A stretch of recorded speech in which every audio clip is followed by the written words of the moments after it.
হাঁস আলু দিয়ে মুরগির গোস্তের তরকারি আপনারা কি কখনো খেয়েছেন?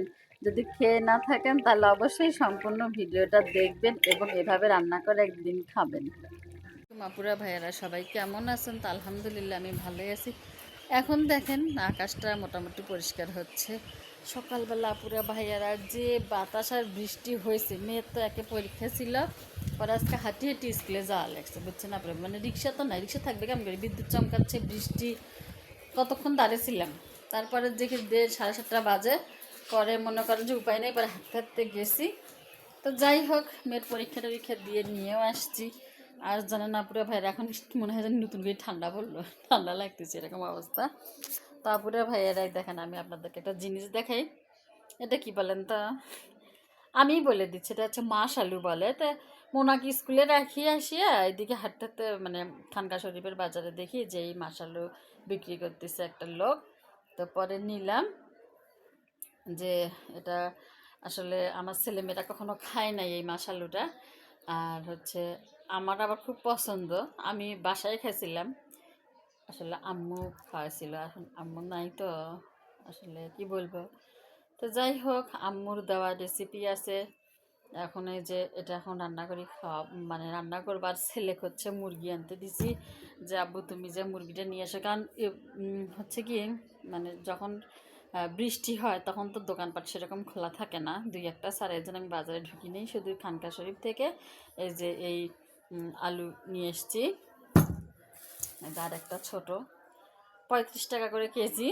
তো এই দুটা আলুর দামে পড়ছে হচ্ছে গিয়ে 20 টাকা। এই দুটো আলুর দাম 20 টাকা। তো আসিয়া বাচ্চাদের খাবার টাবার দিলাম।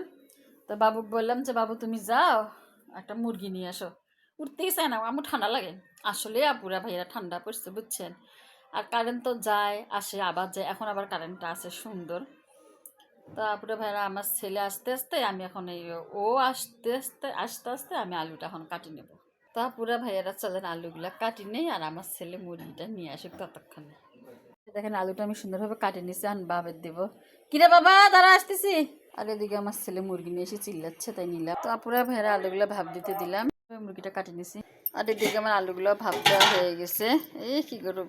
আর এদিকে আদা বাটা, জিরা বাটা, আর রসুন বাটা, তারপর গরম মশলার গুঁড়া, ধনিয়া, এলাচ, দারুচিনি, হলুদ, লবণ, তেল, মরিচের গুঁড়া সব সুন্দরভাবে কষাই নিচ্ছি। মশলা যত কষানো হয় ততই কিন্তু তরকারি টেস্ট হয়। সামান্য একটু পানি দিয়ে আরও ভালোভাবে কষাই নিচ্ছি। আপুরা ভাইয়ারাই দেখেন, তো আপুরা ভাইয়ারা মশলাগুলো কষাই গেছে, এর মধ্যে আমি মুরগিটা দিয়ে দিলাম। গোস্ত যত কষানো হবে তরকারি কিন্তু ততই স্বাদ হবে। দেখেন আমি মুরগিটা সুন্দরভাবে কষাই নিচ্ছি। আপুরা ভাইয়ারা গোস্ত কষানো শেষ, এখন এই দেখেন এই যে মাছ আলুগুলো দিয়ে দিলাম, এগুলো তো ভাপ দিয়ে রাখছিলাম, বুঝছেন। আলুগুলো দিয়ে আর একটু ভালোভাবে কষাই নিয়ে দেখেন এবার গরম পানি দিয়ে দিলাম ঝোল এবং সিদ্ধ হওয়ার জন্য। একটু লাড়াচাড়া করে দিলাম আপুরা ভাইয়ারা, এখন আমি ঢাকনা দিয়ে ঢাকি দেবো। আপুরা ভাইয়ারা যে ঢাকি দিলাম, আর আমি কিন্তু গানও শুনতেছি। তো সিদ্ধ হোক। তো আপুরা ভাই দেখি আমার তরকারির কী অবস্থা। আরে বাবারে, দেখেন আপুরা ভাইয়ারা কী সুন্দর একেবারে মাখু মাখু হয়ে গেছে আপুরা ভাইয়ারা। তাই দেখেন, দেখছেন আপুরা ভাইয়ারা, এই দেখেন এই যে আলু, আর এই দেখেন গোস্ত। খুবই কিন্তু মজার একটা তরকারি, আপনারা পারলে একদিন এভাবে খেয়ে দেখবেন, আর না হলে তৃপ্তি আপুর বাসায় চলে আসেন। তো আজকের মতন এই পর্যন্ত, আল্লাহ হাফেজ।